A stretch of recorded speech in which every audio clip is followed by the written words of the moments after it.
Nah, berjumpa kembali bersama kami di sini di HCBN dalam redaksi Nubuatan dalam Berita. Kesempatan kali ini adalah kesempatan yang baik untuk kita bersama kembali membahas apa yang sedang terjadi di sekitar kita, di dunia kita ini. Nah, kalau Anda mengikuti berita-berita di televisi, di majalah, di koran-koran dan sebagainya, kita tahu apa yang berkembang akhir-akhir ini, mungkin 3 minggu terakhir ini, saudara-saudara, adalah agresi tentara-tentara Israel di jalur Gaza.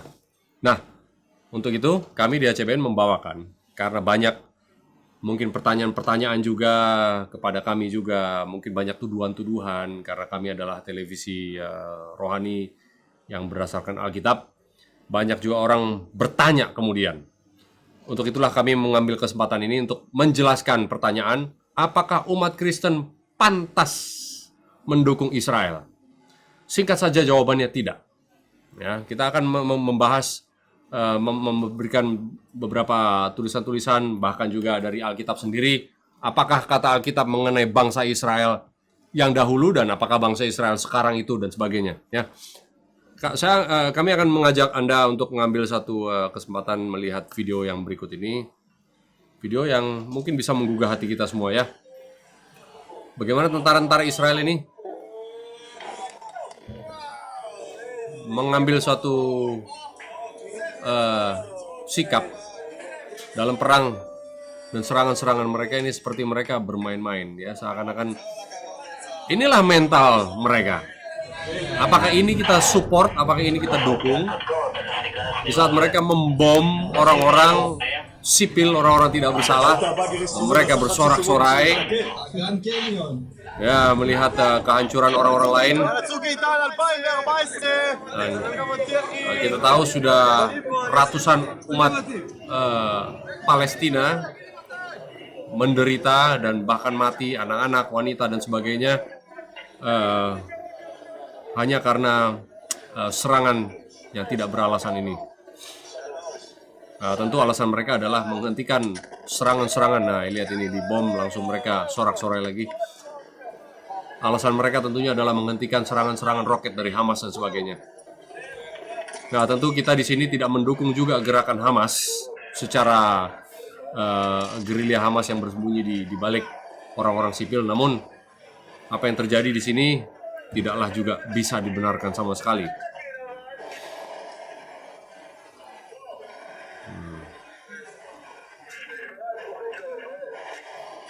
Ini lagi suatu serangan di satu lokasi di Gaza di saat mereka membidik. Nah, tidak terlihat bahwa ada serangan datang dari tempat tersebut, namun saat mereka menyerang dan menghancurkan, suatu sorak-sorai kegembiraan yang terjadi. Nah, saya mengerti ini bisa menggugah hati kita dan membuat kita juga membenci juga, namun ada suatu hal yang ingin kami bawakan di balik ini semua. Apa kemudian menjadi sikap kita semua? Satu lagi ini kita lihat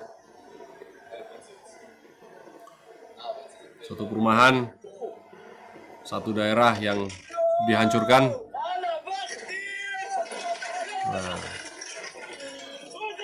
sorak-sorai kemudian muncul. Satu lagi masih dari, nah klip ini baru-baru saja diambil, tidak lama, dalam minggu-minggu kemarin.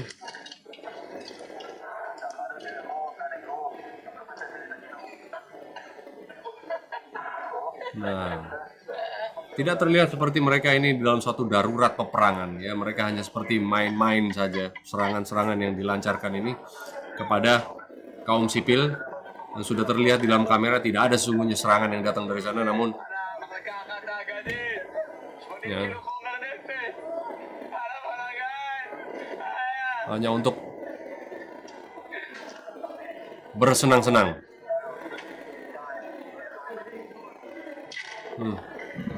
Tidak lebih dari seperti main video game. Nah, saudara, saya rasa saya hentikan dulu video di sini. Nah, ada satu hal yang kita perlu lakukan adalah kita perlu berdoa, karena inilah hasil dari dosa yang sudah begitu nyata di hadapan kita. Inilah pekerjaan iblis, ya, membunuh satu dan yang lain dengan alasan supaya mereka tidak membunuh dan sebagainya. Tidak henti-hentinya peperangan yang terjadi antara Israel dan Palestina ini. Ya, kami tidak berpolitik di sini. Di HCBN kami tidak mengambil suatu sikap. Namun kita juga hanya bersyukur saja karena kita berada di negara yang tidak mengambil suatu jalinan hubungan dengan negara Israel. Namun ini pun adalah suatu berkat dari Tuhan. Ya. Kalau kita lihat banyak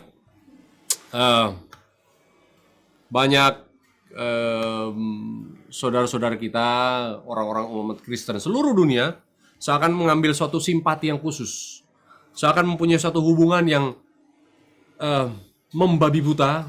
Dukungannya ini tanpa alasan sekalipun, mereka harus mendukung Israel at any cost, ya, apapun alasannya, apapun harganya, harus didukung negara Israel ini. Nah, banyak dari saudara-saudara kita umat-umat Kristen yang percaya kepada Alkitab ternyata tidak percaya kepada Alkitab. Mereka mengatakan Israel adalah umat pilihan Tuhan dan mengambil suatu ayat di dalam Kejadian 12 ayat 3 menjadikan alasan apapun alasannya orang-orang Israel harus kita dukung sebagai umat-umat Kristen. Salah, saudara. Ya, kita baca Kejadian 12 ayat 3. Sering dipakai saudara-saudara kita ini. Tuhan berkata kepada Abraham. Abraham adalah bapak dari umat-umat Israel, ya. Bapak Abraham punya anak Ishak, lalu Ishak mempunyai anak lagi Yakub. Yakublah yang menjadi nama Israel, ya. Dia dan 12 sukunya menjadi Israel. Yang kita tahu umat-umat Tuhan sesuai dengan Alkitab. Di ayat Kejadian 12 ayat 3 mengatakan, Tuhan berkata, aku akan memberkati orang-orang yang memberkati engkau, Israel, ya, dan mengutuk orang-orang yang mengutuk engkau, Israel, dan olehmu semua kaum di muka bumi akan mendapatkan berkat. Nah, ayat ini diartikan bahwa siapapun yang memberkati Israel akan diberkati, siapapun yang mengutuki Israel akan dikutuki. Tanpa melihat makna rohani dari ayat ini, saudara.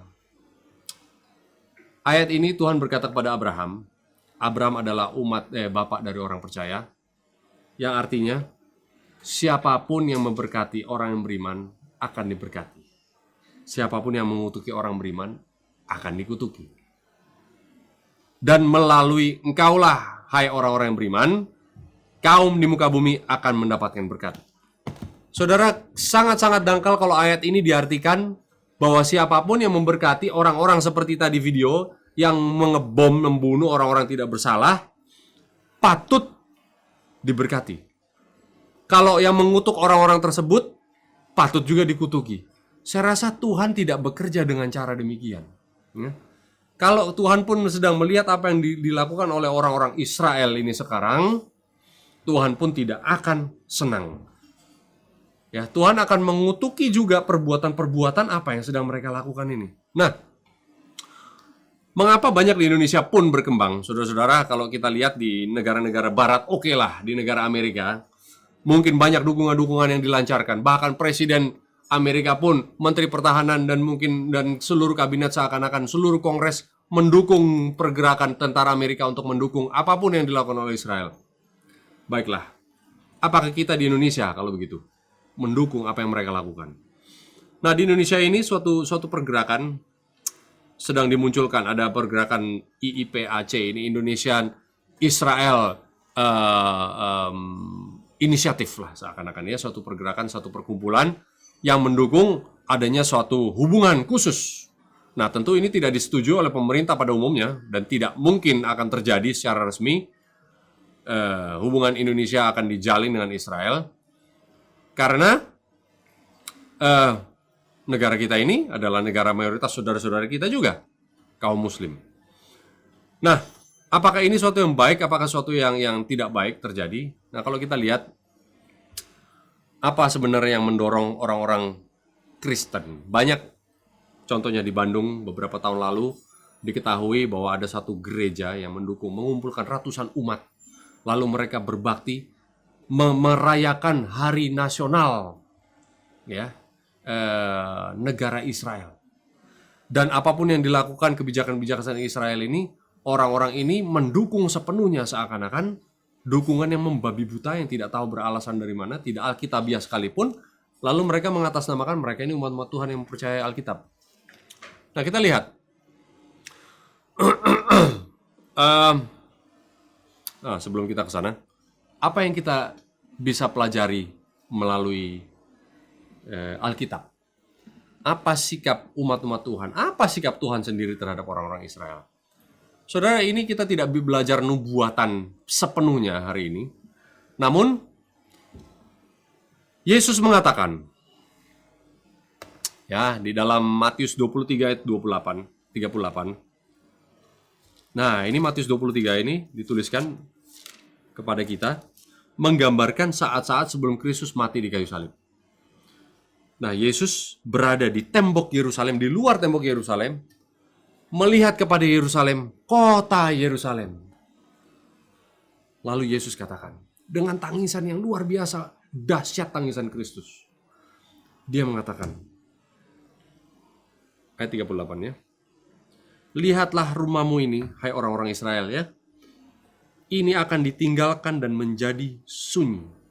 Dan aku berkata kepadamu, mulai sekarang kamu tidak akan melihat aku lagi, hingga kamu berkata, diberkatilah dia yang datang dalam nama Tuhan. Nah, Kristus menggambarkan suatu situasi di saat ini, momen-momen terakhir sebelum dia mati, karena dia tahu umat-umat Israel akan menolak Kristus. Di saat itulah Kristus mengatakan, kamu ini akan dibiarkan kosong, rumahmu ini seperti ditinggalkan. Tidak akan ada, dia menangis karena nubuatan ini mengatakan Israel ini akan dihancur, diluluh lantakan sekali lagi, terakhir kalinya, dan tidak akan lagi bangkit. Ya, benar, beberapa tahun kemudian, hampir 30 tahun kemudian sudah Yesus mati di kayu salib, di tahun 70 diserang kembali, dan kali itu Yerusalem tidak lagi bangun sampai hari ini. Jadi Kristus katakan tidak ada satu batu di atas batu yang lain. Artinya benar-benar hancur. Nah, di saat itulah secara kaum memang umat-umat Israel tercerai-berai. Tidak ada lagi itu namanya Israel. Yang namanya Yerusalem itu tidak lagi menjadi suatu kota kemegahan, kota kebanggaan umat-umat Yahudi, karena Yesus sendiri sudah katakan, kamu sudah ditinggalkan karena kamu meninggalkan perjanjianmu sendiri. Di saat itulah memang kita tahu nubuatan juga mengatakan Israel ini tidak lagi menjadi mempunyai status umat Tuhan. Kalau kita baca di Efesus 2 ayat 15 mengatakan, dulu memang ada tembok pembatas yang menyatukan umat-umat Tuhan, dan di luar tembok itu adalah bukan umat Tuhan. Israel mempunyai suatu status yang luar biasa khusus, ya. Umat Tuhan yang tidak boleh bercampur dengan orang-orang kafir. Namun di Efesus 2 ayat 15 Paulus mengatakan tidak ada lagi tembok itu. Tembok itu sudah hancur, bahkan ritual-ritual dan upacara-upacaranya sudah dimusnahkan, dipalangkan, sehingga yang menjadi umat Tuhan itu adalah sesuai kembali lagi di perjanjian Tuhan dengan Abraham. Di Kejadian 12 ayat 3. Bahwa yang menjadi umat Tuhan adalah siapapun yang mempunyai iman kepada Kristus. Ya saudara, jangan diartikan dulu langsung menjadi orang Kristen saja menjadi umat Tuhan. Tidak juga demikian. Tidak semua orang yang mengatakan umat Kristen itu adalah umat-umat yang menjadi umat Tuhan. Tidak juga. Tuhan bisa membaca hanya hati kita. Kalau kita mempunyai iman, kita hidup seperti Kristus telah hidup, itulah menjadi muridnya, itulah kita menjadi kaumnya. Jadi kalau kita mengartikan keberadaan umat-umat Israel jasmani sekarang ini, yaitu orang-orang yang berada di Palestina sekarang ini, mendirikan negara dengan benderanya yang latar belakang putih, ada garis biru di atas, garis biru di bawah, mempunyai bintang yang dikatakan bintang Daud, itu bukan umat Tuhan. Ya, mungkin ada umat Tuhan di situ, tapi bukan itulah artinya umat Tuhan. Tidak demikian. Yesus sudah mengatakan janjinya di sini karena mereka menolak, mereka ditinggalkan. Mereka meninggalkan ya sebenarnya ya. Nah, untuk itu dulu, kita sebagai orang-orang yang percaya kepada firman Tuhan, ini adalah landasan kehidupan kita, saudara. Tidak bisa kita secara dangkal katakan Israel itu adalah umat pilihan Tuhan. Tidak lagi. Nah, kalau mungkin saudara bertanya, kalau begitu siapa Israel sekarang ini? Siapa Israel? Apakah ada hubungannya sekarang Israel ini sekarang, yang 90% ini sekarang orang-orang Yahudi Askenaz, ya, 90% orang-orang berkulit putih, orang-orang yang Kaukasian, ya. Apakah itu ada hubungannya dengan orang-orang Israel yang diamani Yesus dulu? yang berkata terakhir kali Yesus menggambarkan mengenai Israel ini? Ya, di Matius 24, Matius 23 ini. Di saat Yesus mati dan penolakan besar-besaran akan Kristus, mereka ditinggalkan. Apa ada hubungannya kaum yang sekarang ini dengan Israel yang zaman dulu? Saudara, singkatnya, tidak ada hubungan. Setelah matinya Kristus dan penolakan umat-umat Israel, ya, kita kembali kepada Daniel 8, dan di Daniel 9 dikatakan, umat-umat Israel ini di saat mereka lepas dari tawanan Babylon, ya, di tahun 457 sebelum Masehi, Tuhan kembali memberi satu perjanjian. Akan diberikan pada orang-orang Israel kesempatan terakhir kalinya sepanjang berapa? 490 tahun, saudara. Ya. Seperti Yesus sendiri katakan, berapa kali aku harus mengampuni Tuhan? Ya, 70 kali 7. Sama. Sesudah pelanggaran yang begitu banyak, Tuhan memberikan 70 kali 7 masa. Pengampunan yang terakhir kalinya bagi Israel. Terhitung dari kapan? Dikeluarkannya perintah untuk membangun tembok Yerusalem yang terakhir kalinya. Di tahun 457.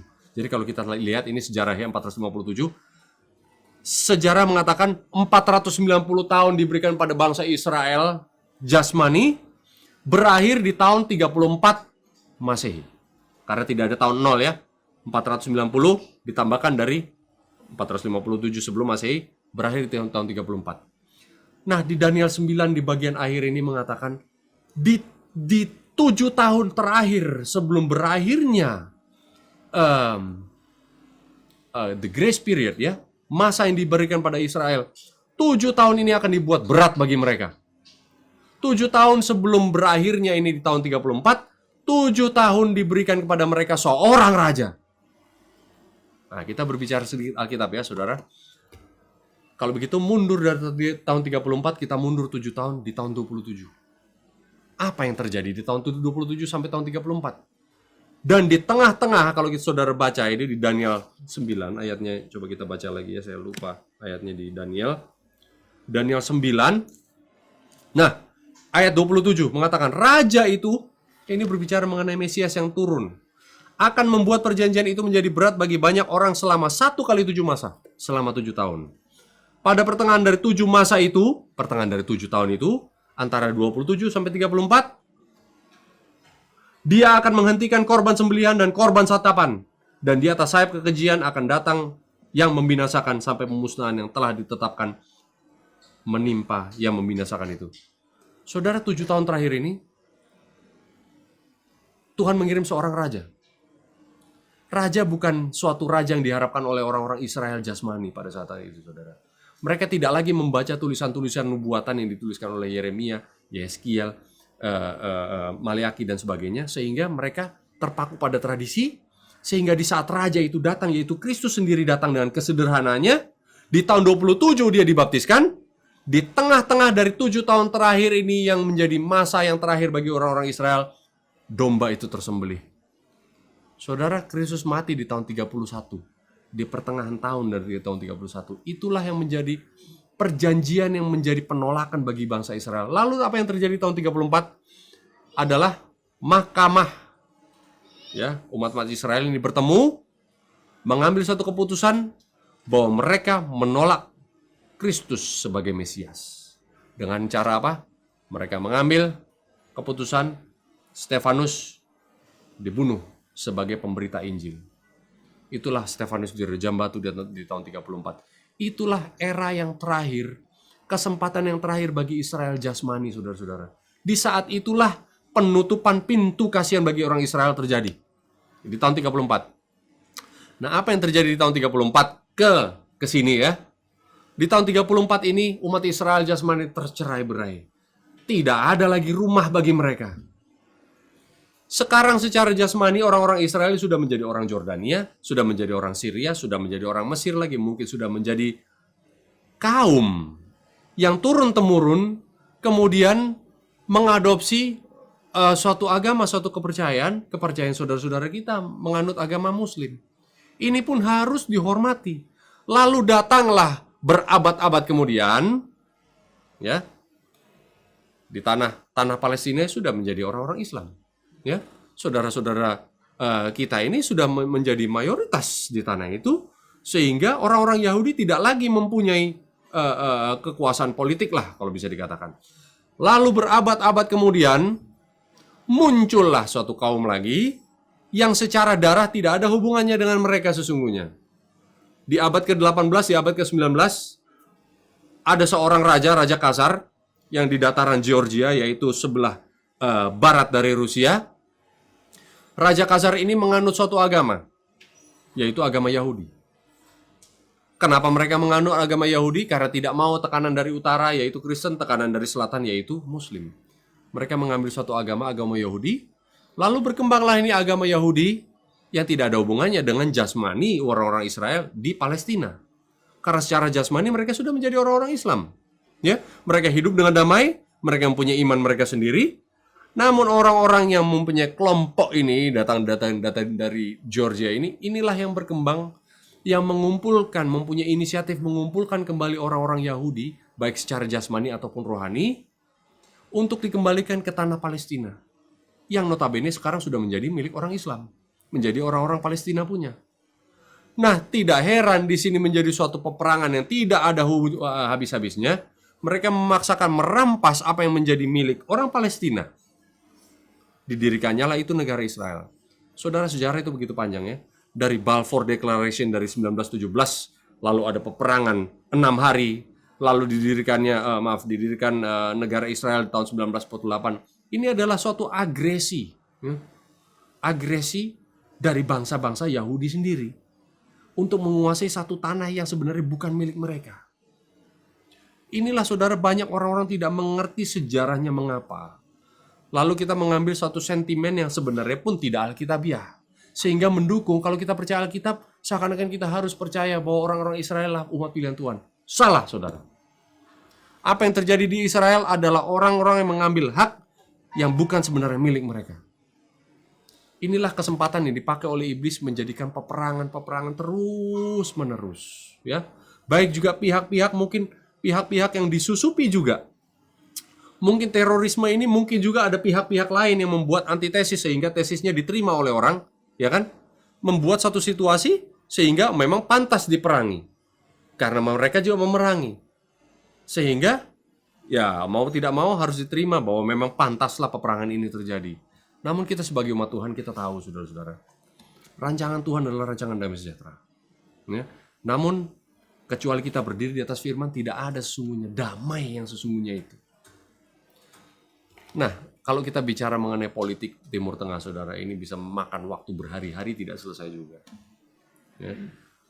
Namun kita tahu, dengan adanya negara Israel yang didirikan oleh kaum Khazar ini, makanya itu kalau kita lihat 90% dari orang-orang Israel sekarang ini orang-orang kulit putih. Adalah orang-orang yang dari Rusia, dari Polandia, orang-orang dari Eastern Europe Bloc yang menganut agama Yahudi. Kemudian mereka ditempatkan di suatu negara yang disebut Israel sekarang ini, sesungguhnya bukan orang-orang Israel yang ada di Alkitab.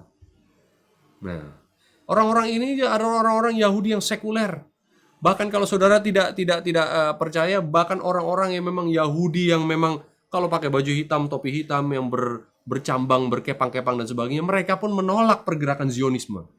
Zionisme adalah agenda pemerintahan Israel sekuler sekarang ini.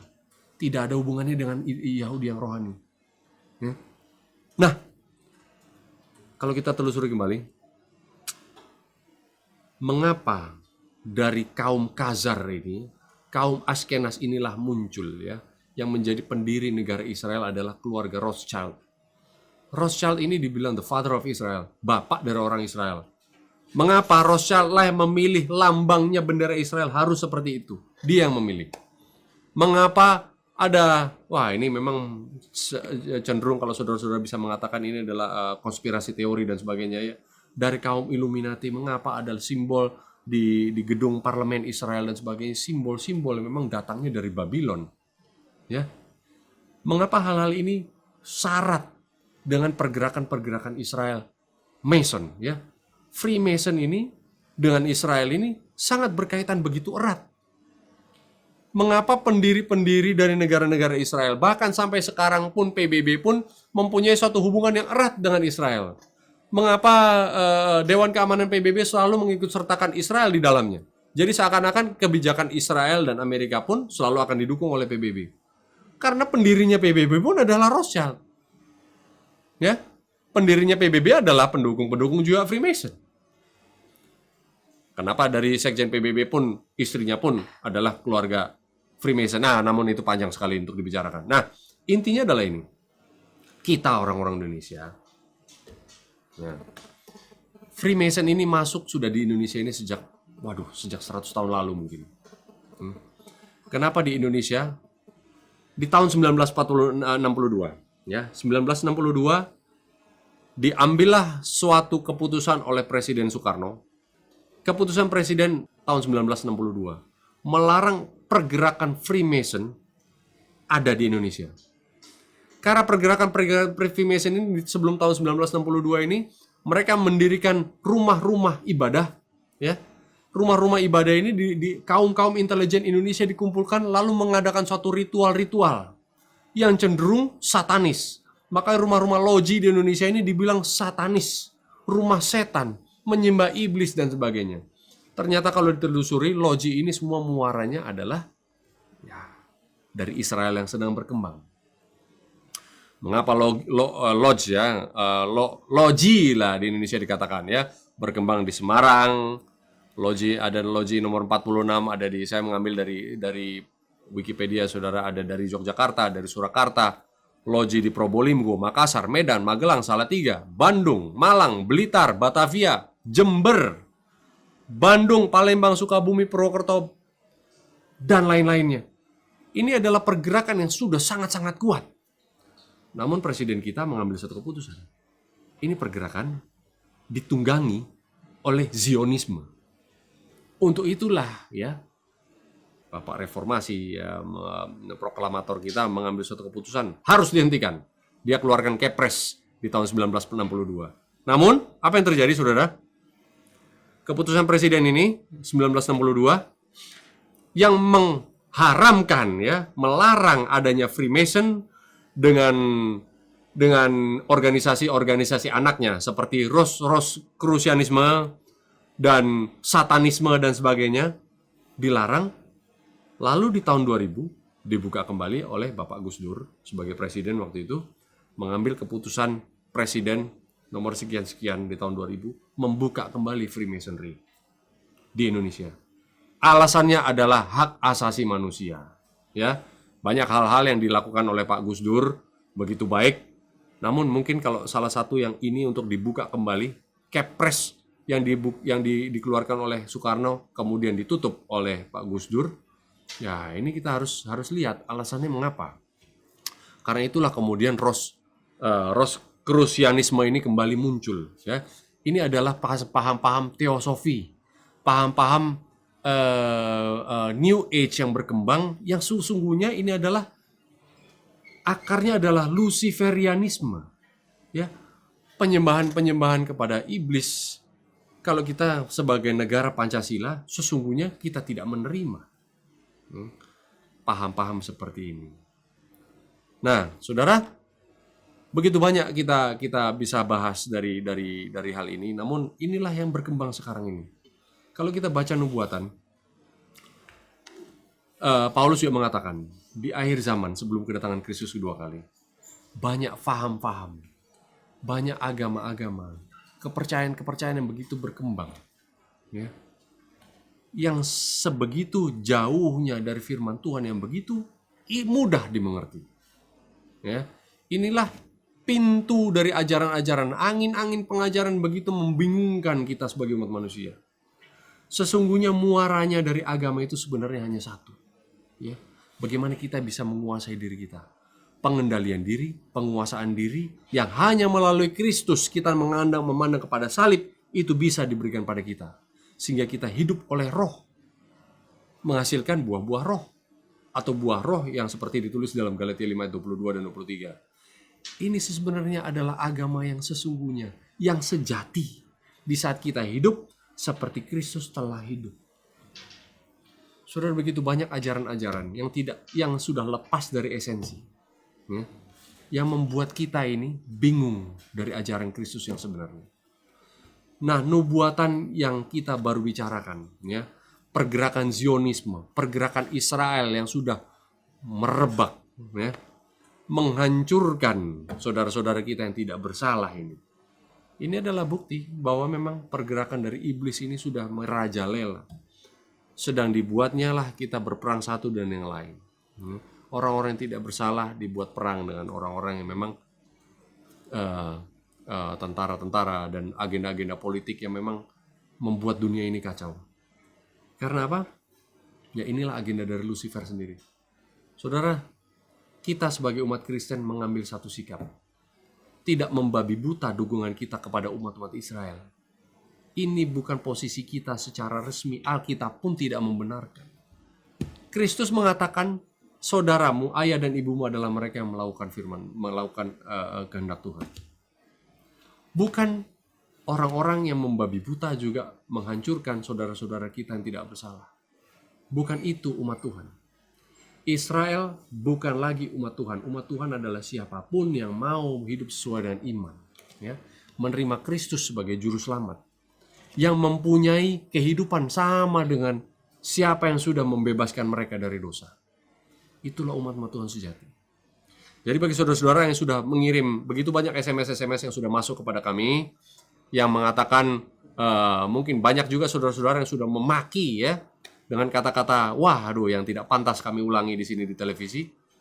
Saudara-saudara mengatakan tuduhan-tuduhan kepada umat-umat Kristen mengapa mendukung orang Israel. Sekali lagi kami katakan di sini, umat Kristen tidak seharusnya mendukung Israel. Umat Kristen harus mendukung pertobatan sejati, supaya setiap manusia datang kepada Tuhan memiliki tabiat surgawi. Ya. Dengan demikian, kita akhiri perjumpaan kita dalam nubuatan dalam berita kali ini. Kami mengharapkan ini adalah menjadi suatu manfaat bagi Anda semua, dimanapun Anda berada. Mari kita terus mencari Tuhan dan melalui kebenaran-kebenaran firman Tuhan di dalam Alkitab. Tuhan berkati, sampai jumpa.